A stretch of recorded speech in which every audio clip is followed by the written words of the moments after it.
परब्रह्म श्री स्वामीनारायण ने सन 1781 में उत्तर भारत के छपिया गांव में मनुष्य जन्म धारण किया। छपिया और अयोध्या की भूमि को दिव्य बाल चरित्रों से पावन करके वे नीलकंठ वर्णी के रूप में निकल पड़े अपने मौलिक दर्शन से विश्व के असंख्य जीवों का कल्याण करने हेतु एक कल्याण यात्रा पर। अयोध्या से नैमिषारण्य, हरिद्वार, श्रीपुर, केदारनाथ, बद्रीनाथ, बद्रीवन आदि से होते हुए वे तिब्बत में मानसरोवर पधारे। वहां से गंगोत्री, वंशीपुर आदि से आगे नेपाल में काली गंडकी नदी के किनारे आरोहण करते हुए मुक्तिनाथ जाकर उन्होंने तपश्चर्या की। मुक्तिनाथ से बुटोल नगर आदि स्थानों से होते हुए गोपाल योगी को आत्यंतिक मुक्ति का मार्ग दिखाकर नीलकंठ वर्णी वहां से पूर्व दिशा में आगे बढ़ चले पोखरा की ओर।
नेपाल प्रदेश की वादियों और पहाड़ियों को पार करते हुए नीलकंठ वर्णी आ पहुंचे पोखरा सरोवर पर।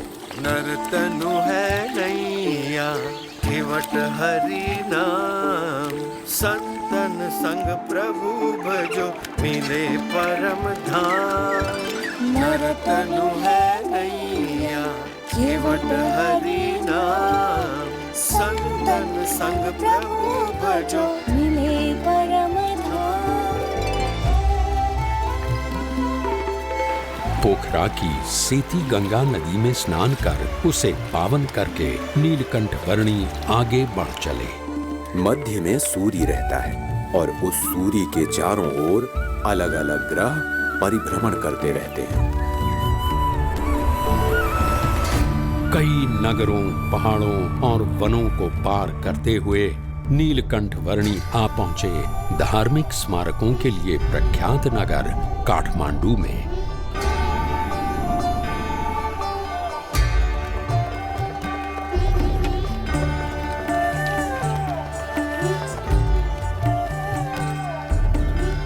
काठमांडू में नीलकंठ वर्णी ने पशुपतिनाथ मंदिर के दर्शन किए और वे बागमती नदी के घाट पर भी पधारे।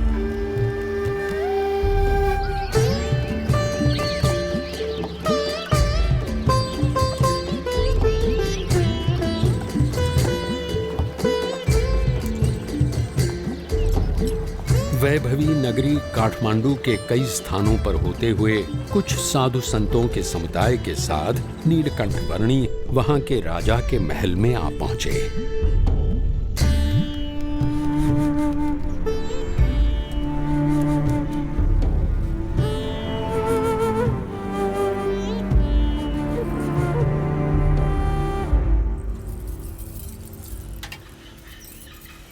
यहाँ उपस्थित सभी लोग ध्यान से सुनिए। हमारे राजा जी को कुछ असाध्य रोग हुआ है जिससे उनके पेट का दर्द मिट ही नहीं रहा है। यदि किसी को भी इस रोग और उसके निवारण की जानकारी हो तो वो बताएं और हमारे राजा जी का इलाज करें और उचित इनाम भी पाएं। बटुक वर्णी जी, आपके पास भी इस रोग का कोई इलाज हो तो अवश्य बताना। मेरे पास तो जन्म मरण के रोग का इलाज है।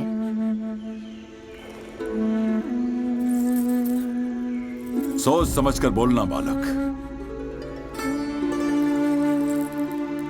मैं राजा हूं, रण बहादुर शाह। सन्यास में भगवान होते हैं।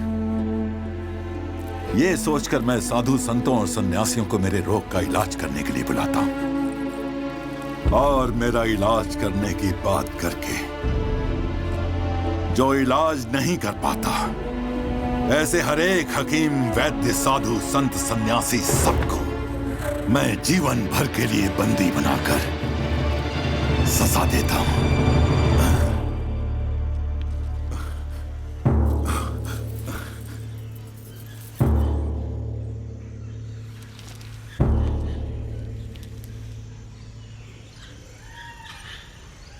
वही तो आप भूल कर बैठते हैं राजन। अपने कर्मों की सजा दूसरों को देकर, इस जन्म में या पिछले जन्मों में आपने स्वयं जो बुरे कर्म किए हैं, उनके फलस्वरूप आपको ये रोग मिला हुआ है। ऐसी बातें मेरे मुंह पे कर रहे हो, तुम्हें डर नहीं लगता? सत्य बात को सुचारू रूप से कहने में डर कैसा राजन? अभी भी आप निर्दोष लोगों को दंड देकर अधिक बुरे कर्मों का संचय ही कर रहे हैं, जिनके फल भी आपको भुगतने पड़ेंगे।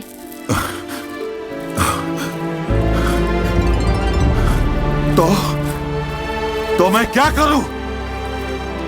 कैसे छुटकारा पाऊं इन सब से? कैसे छुटकारा पाऊं इन सब?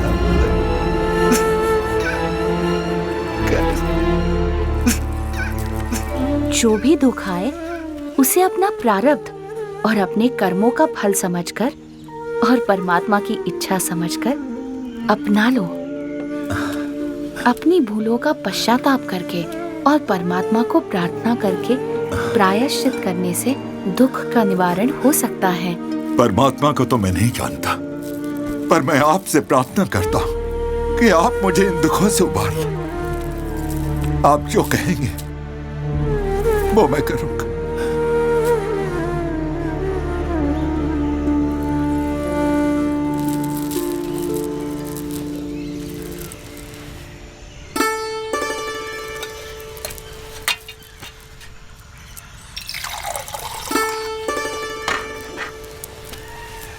ये पी लीजिए।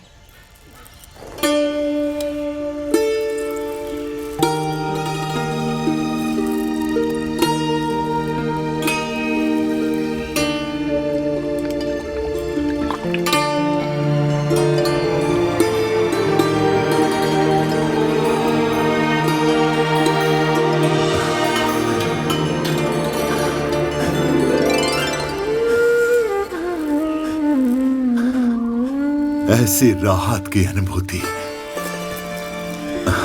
मुझे आज तक नहीं हुई प्रभु।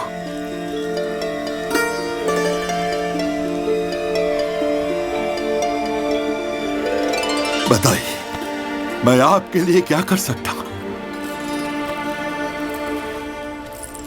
मुझे कुछ नहीं चाहिए, बस जिन निर्दोष लोगों को आपने बंदी बनाकर रखा हुआ है, उन सबको छोड़ दीजिए। जैसा आप कहें प्रभु।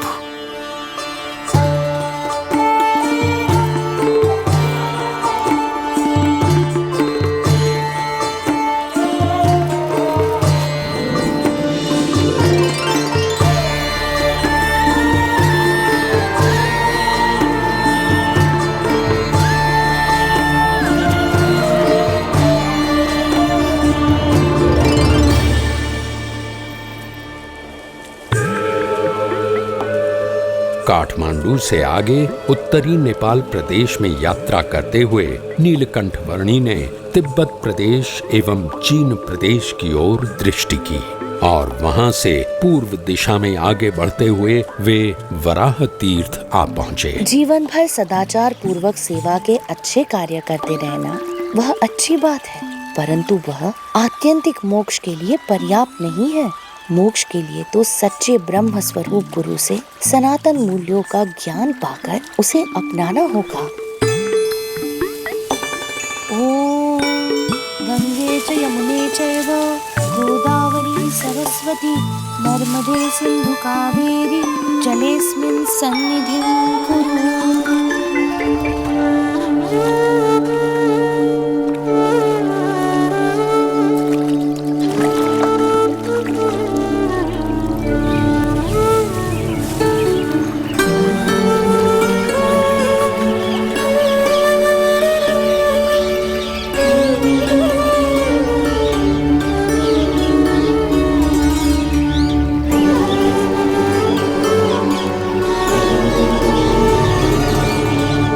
अपनी कल्याण यात्रा से नेपाल प्रदेश को पावन करने के पश्चात नीलकंठ वर्णी उत्तर पूर्वी भारत के असम प्रदेश में सिरपुर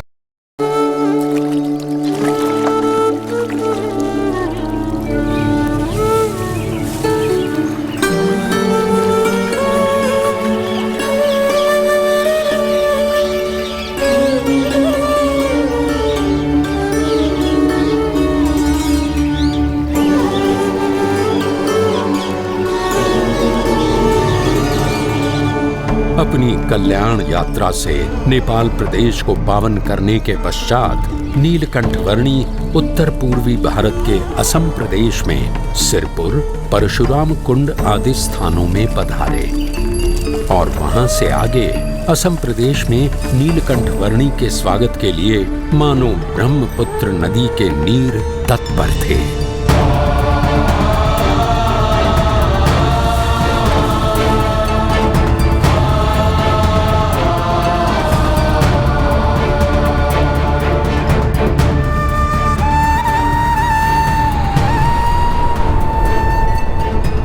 ब्रह्मपुत्र नदी को पार करके नीलकंठ वर्णी आ पहुंचे असम के कामाक्षी तीर्थ में।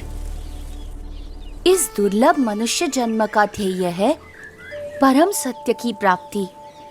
व्यसन, वहम, मलिन मंत्र तंत्र आदि से किसी सत्य को प्राप्त कर लेने जैसा जो अनुभव होता है वो परम सत्य नहीं परंतु केवल भ्रम है।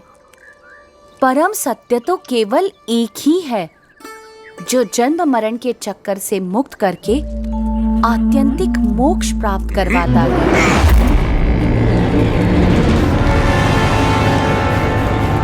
ए बच्चे, क्या सुख दुख की बातें बना रहा है तू?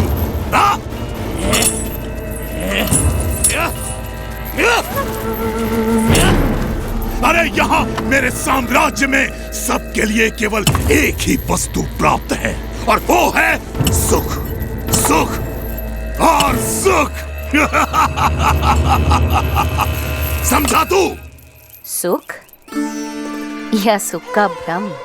सुख, केवल सुख, केवल सुख। एक सच्चे उपासक की तरह उपासना करके हर एक सुख को सिद्ध किया है मैंने और गले तक मदिरा का पान करके उन हर एक सुख के नशे में रहता हूं मैं। इसीलिए पी बैक कहलाता हूं मैं, पी बैक।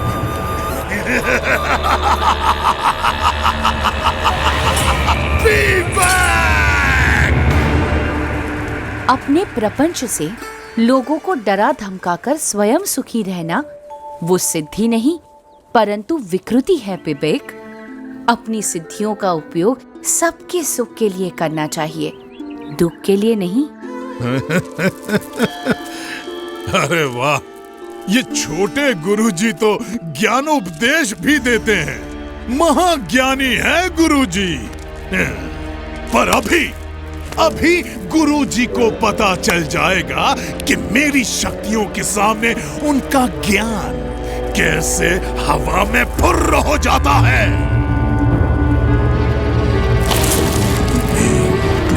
फट। ओम ह्रीं क्लीं फट। ओम ह्रीं क्लीं फट। ये देख, ये देख मेरी शक्ति छोकरे, ये देख।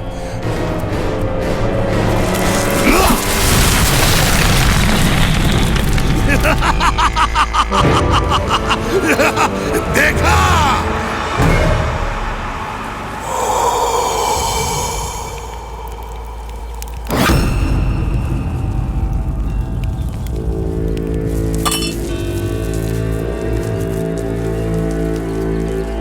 घबराइए मत, परमात्मा की दिव्य शक्ति पर भरोसा रखिए, उनका दृढ़ आश्रय रखिए, तो इसकी मलिन विद्या की शक्ति अपने आप असमर्थ हो जाएगी, आपको कुछ भी नहीं कर पाएगी।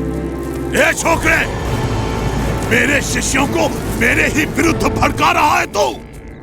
भड़का नहीं रहा हूं, पर जगा रहा हूं, क्योंकि इस बेचारे वृक्ष की तरह ये सब भी निर्दोष हैं। अरे, तू उनकी छोड़ और अपनी सोच। तुम भी तो अपनी सोचो पिबेक, दूसरों के विनाश से स्वयं का विकास करने पर तुले हो तुम। ऐसे भोले भाले लोगों को मूर्ख बनाते हुए तुम इतने अंध हो गए हो कि स्वयं को भी मूर्ख बनता हुआ देख नहीं पा रहे हो। जरा सोचो पिबेक, तुम सब मोह माया का त्याग कर निकल पड़े थे, वो किस लिए? और अब कैसे स्वयं ही मोह माया में अंध हो चुके हो? कुछ तो अंतर्दृष्टि करो पिबेक।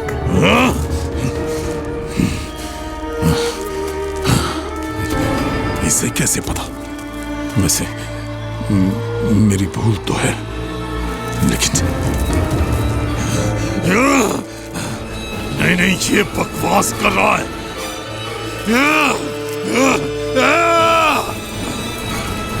तू ऐसे नहीं समझेगा, अब तुझे मारना ही पड़ेगा।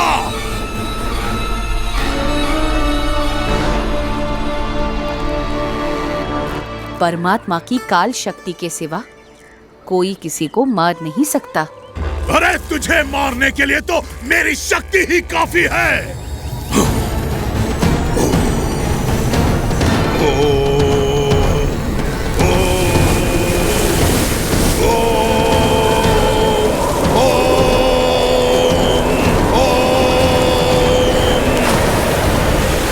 ये ले तेरी मृत्यु।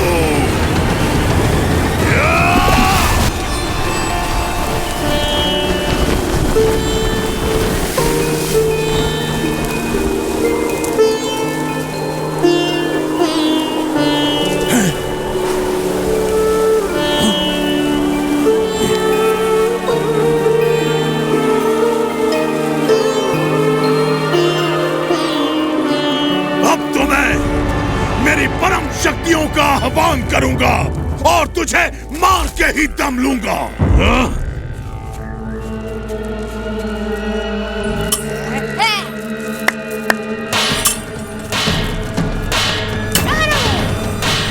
सत्य को मिलाओ, शक्तियों को मारो, शक्तियों को मिलाओ।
कैसे संभव है?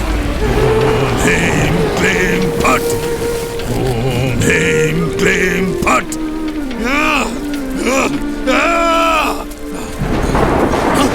ये कैसे संभव है? ये क्या हो रहा है? मेरी शक्तियां काम क्यों नहीं कर रही हैं?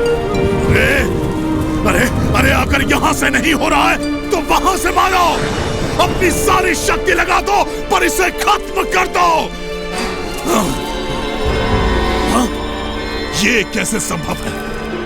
मेरी शक्ति एक छोकरे के सामने हाथ जोड़कर बैठ गई है। नहीं, बस सब खाओ, बस सब खाओ। पता नहीं क्यों पर आज तो तू बच गया, पर कल मैं मेरी सभी शक्तियों को जागृत करके आऊंगा और तेरा नाश करके ही दम लूंगा। तुझे नहीं छोड़ूंगा मैं। छोकरे, कल तक का इंतजार और तेरा सर्वनाश। तेरा सर्वनाश।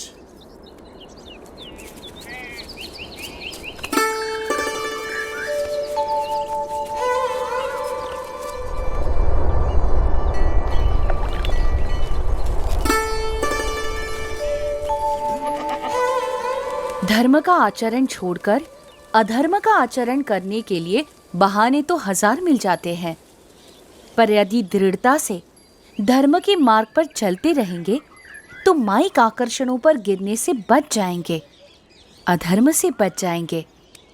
वरना तो मार्ग भी गलत और ध्येय भी गलत, और साधना ही गलत होगी तो साध्य कैसे योग्य मिलेगा? नीलकंठ वर्णी, नीलकंठ वर्णी, नीलकंठ वर्णी, नीलकंठ वर्णी, क्षमा कर दीजिए मुझे, मैंने बहुत बड़ी भूल की है। अरे पीबेक, गुरुदेव, मुझे क्षमा कर दीजिए गुरुदेव, और मुझे अपना शिष्य स्वीकार कर लीजिए। कल रात को मैंने मेरे सभी आराध्यों का फिर से आह्वान किया और उनसे कहा कि वे आपका नाश कर दें, तो उन्होंने तो मुझे ही बहुत मारा, पटक पटक कर धो दिया मुझे। और उन्होंने कहा कि आप तो सबके स्वामी, सर्वोपरि परमात्मा है। मुझे क्षमा कर दीजिए प्रभु, मुझे क्षमा कर दीजिए।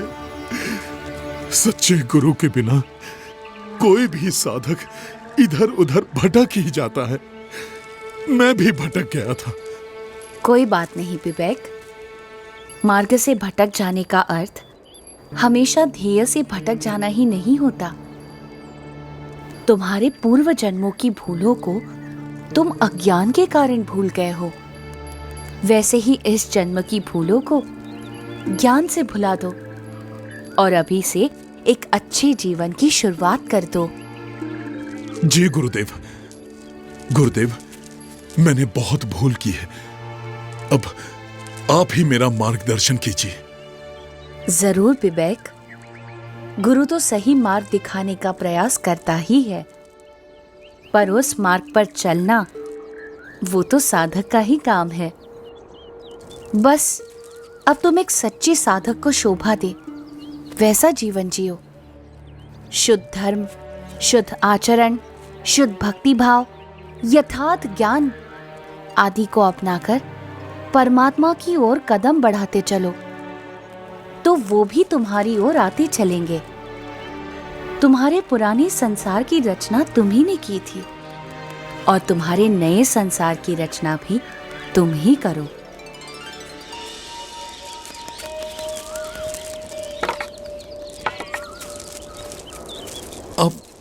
आप कहां चल दिए गुरुदेव? अब मुझे आपसे दूर नहीं होना है। जहां प्रेम है वहां दूरी कैसी? और भौतिक दूरी बढ़ने से हृदय की निकटता मिट थोड़ी ना जाएगी। विवेक, गुरु की आज्ञा में रहना वो उनके साथ रहने के समान ही है। जी गुरुदेव, अब मेरा शेष जीवन आपकी आज्ञा के अनुसार ही बीतेगा। तो मैं सदैव तुम्हारे साथ रहूंगा। प्रणाम गुरुदेव।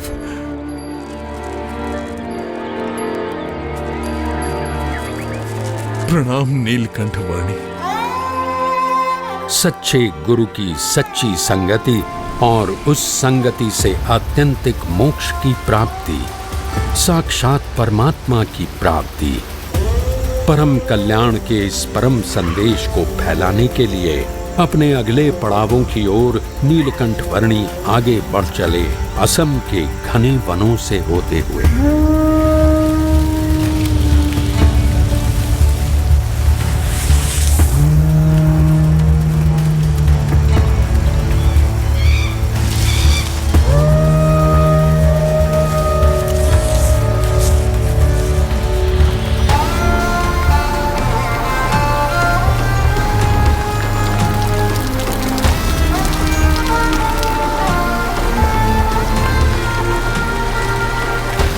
दक्षिणी असम के पर्वतीय प्रदेश को लांघते हुए चटगांव जिले के आसपास कहीं पर नीलकंठ वर्णी आ पहुंचे, एक दैवी अप्रकट सी नौलखा पर्वत की साधना भूमि पर।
इस दिव्य और अप्रकट पर्वत भूमि पर 9 लाख योगी युगों से योग साधना करके अनेक सिद्धियों को प्राप्त कर रहे हैं, जिससे अंततः वे आपकी महिमा को समझ सकें और मोक्ष प्राप्त कर सकें। सिद्धियों की प्राप्ति हेतु योग साधना करने से अनेक सिद्धियां प्राप्त हो सकती हैं, पर उन सिद्धियों के प्रति जो लगाव बना रहता है वह परमात्मा की भक्ति में से विचलित कर देता है, और आत्यंतिक मोक्ष तो यथार्थ दास भाव से परमात्मा की भक्ति करने से ही होता है।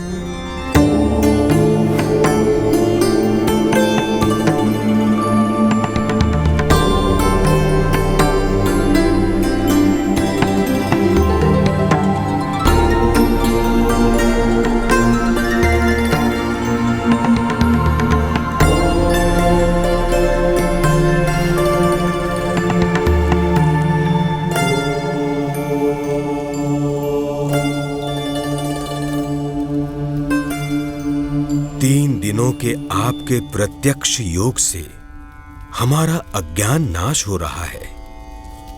हम अपने प्राणों को 6 चक्रों में प्रसारित करके किसी भी सिद्धि को प्राप्त कर लें, उससे भी अधिक यह है कि हम हर प्रकार से आप जो परमात्मा हैं उनमें जुड़ जाएं। कृपा करके हमें आपकी भक्ति का अधिकार दें और आपके स्वरूप में जोड़ दें। आप सभी का आत्यंतिक मोक्ष के मार्ग पर प्रयाण हो।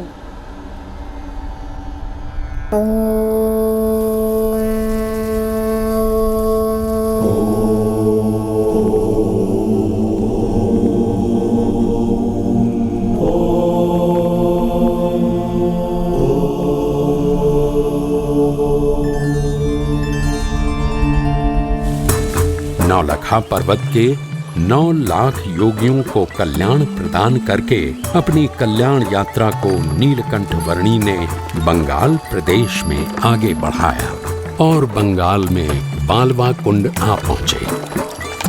कुछ दिन बालवा कुंड प्रदेश में बिताकर नीलकंठ वर्णी ने अपनी कल्याण यात्रा को आगे बढ़ाया सुंदरवन के प्रदेश में।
बंग देश को पार कर नीलकंठ वर्णी गौड़ देश में श्री चैतन्य महाप्रभु की जन्मभूमि नवद्वीप में आ पहुंचे।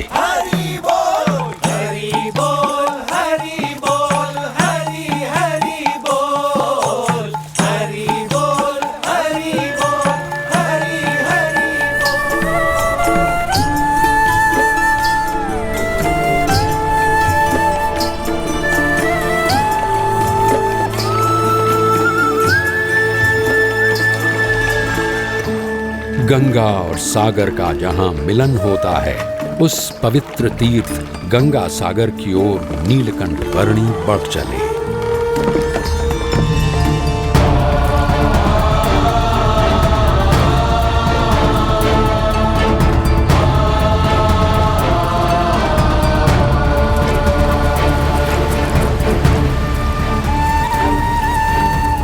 नीलकंठ वर्णी सागर द्वीप में स्थित सुंदरवन में कपिल मुनि के आश्रम में आए। यहाँ कपिल मुनि द्वारा रचित सांख्य शास्त्र का समन्वय सनातन वैदिक धर्म के एक मौलिक दर्शन के साथ करने का जैसे उन्होंने संकल्प लिया और वहां से पूर्वी भारत के उड़ीसा प्रदेश में आ पहुंचे।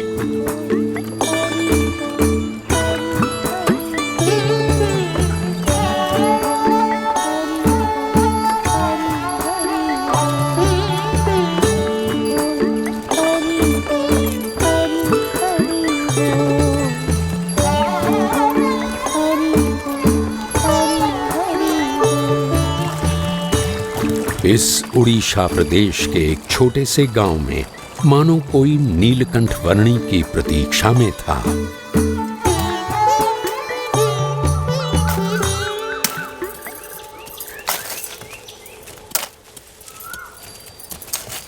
जयराम भैया, उन्होंने कहा कि संसार व्यवहार के सारे कर्तव्यों को निभाते हुए भी अपनी चित्त की वृत्ति भगवान में रखे रहोगे तो आपका गृहस्थाश्रम श्रेष्ठ होगा। यानी कि परिवार के सभी लोगों के साथ प्रेम भाव से रहो, अपनी हर कौटुंबिक और सामाजिक जिम्मेवारी को निष्ठापूर्वक निभाओ, परंतु उन सब की मोह माया में लिप्त ना रहते हुए केवल भगवान में ही आसक्ति रखो। ये सब बातें तुम्हें किसने सिखाई? बाल योगी नीलकंठ वर्णी ने पिताजी। वे सन्यासी बाबा के मंदिर में ऐसा उपदेश दे रहे थे। तो तुम दोनों उन्हें हमारे यहाँ लेकर क्यों नहीं आई? पर माँ, उन्होंने तो आँख उठाकर हमारी ओर देखा तक नहीं। तो हम उन्हें कैसे बुला लाते? क्या ऐसे पवित्र बाल ब्रह्मचारी हैं वो? चल जयराम, उन्हें हमारे घर पर ले आते हैं। चल चल।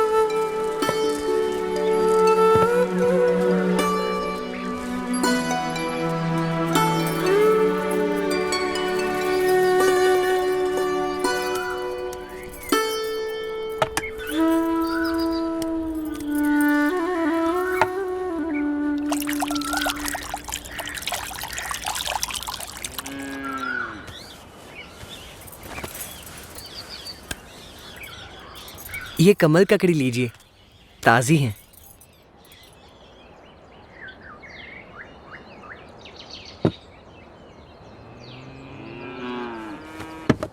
ये जयराम और मैं कृष्ण तंबोली, हम दोनों रोज ताजी कमल ककड़ी लाते हैं।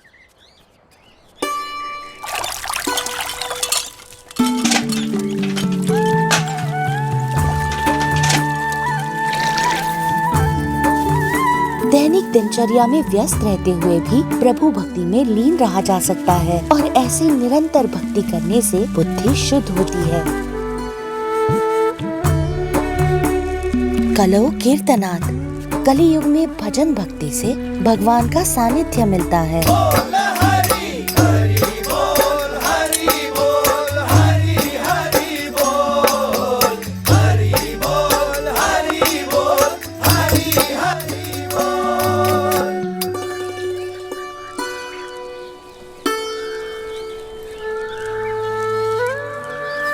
रोज इतनी ताजी कमल ककड़ी कहाँ से लाते हो?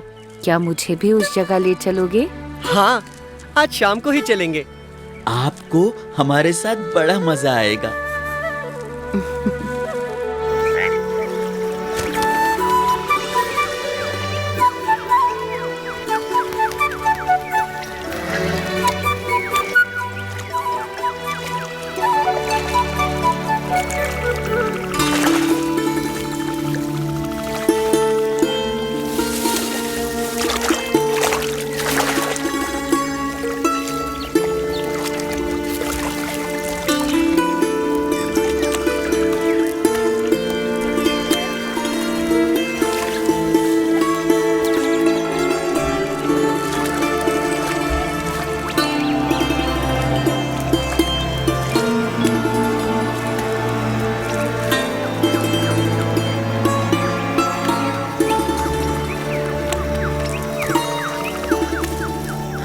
चलो नौका विहार करके उस किनारे तक जाकर वापस आ जाते हैं।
इस समय इस डरावने वन में जाना उचित नहीं होगा। हाँ, बहुत डरावनी जगह है। डरो मत, मैं तुम्हारे साथ हूँ। चलो। ठीक है।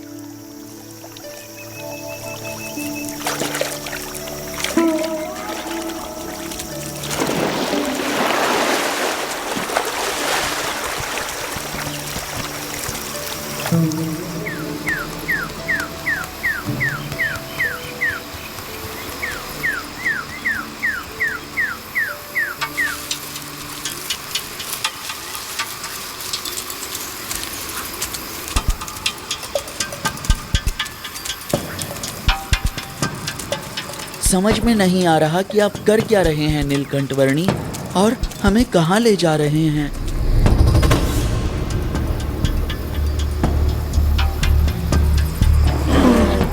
ये तो भालू की आवाज है। हे भगवान। डरो मत, मैं हूं ना, चलते रहो। नीलकंठवर्णी, ये भालू हमें मार डालेगा। नहीं, कुछ नहीं करेगा। शांत रहो, चिंता मत करो।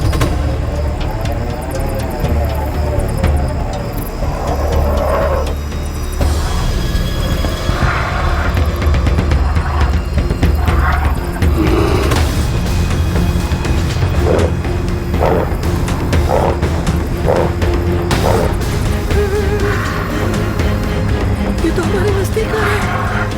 हे भगवान, ये भालू हमें मार डालेगा।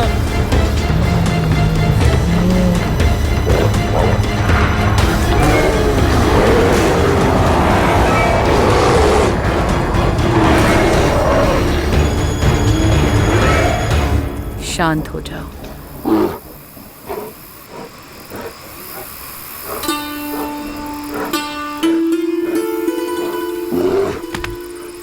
हाँ?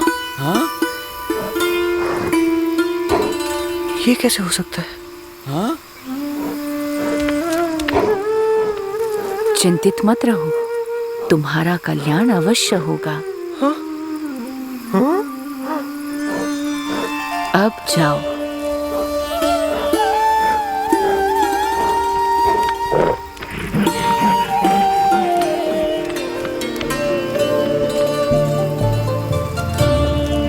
चलो, हो गया। अब वापस घर चलते हैं। हाँ, जल्दी चलो, जल्दी यहाँ से भाग निकलते हैं। जल्दी यहाँ से भाग निकलते हैं। हाँ? भागो, भगवान, कहीं वो भालू वापस ना आ जाए।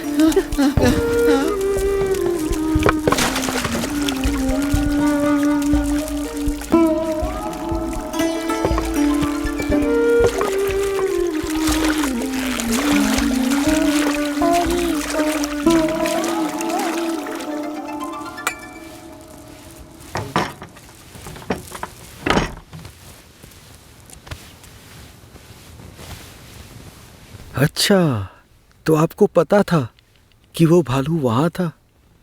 हाँ, भगवान के स्वरूप में संशय होने के कारण उसे मोक्ष नहीं मिला था, और मोक्ष प्राप्ति के लिए बार बार इसी योनि में जन्म लेता रहता था। तो अब भालू का देह त्याग कर उसे मनुष्य जन्म मिलेगा। उसे मेरा योग होगा और उसका आत्यंतिक मोक्ष होगा। अच्छा, तो आप उस भालू का कल्याण करने के लिए यहाँ आए थे? हाँ, सबके कल्याण के लिए ही तो मेरी यात्रा है। तो फिर हमारा भी कल्याण जरूर करना प्रभु, करोगे ना? हाँ, आपकी मति शुभ है तो कल्याण होगा। मुझे तो पहले से लग रहा था कि आप कोई दिव्य प्रतिभा हैं। प्रणाम। कृपया जयराम को स्वीकार कर आपके साथ रख लीजिए, आपका दास बनाकर। जयराम दास।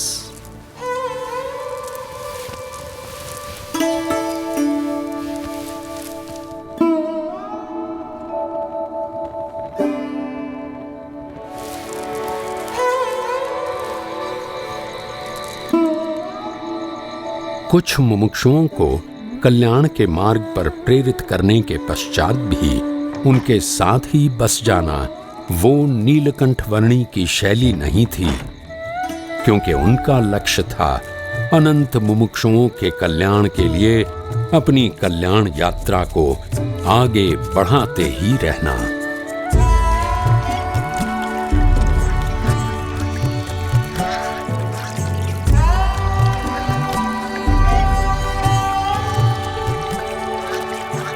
उड़ीसा प्रदेश में नीलकंठवर्णी अपनी कल्याण यात्रा को आगे बढ़ाते रहे। मार्ग में सदा व्रतों से जो कुछ भी मिले उससे निर्वाह कर लेते हुए, जो कोई भी मिल जाए उसके लिए परम कल्याण का मार्ग प्रशस्त करते हुए और निज स्वरूप के निजानंद में मग्न रहते हुए।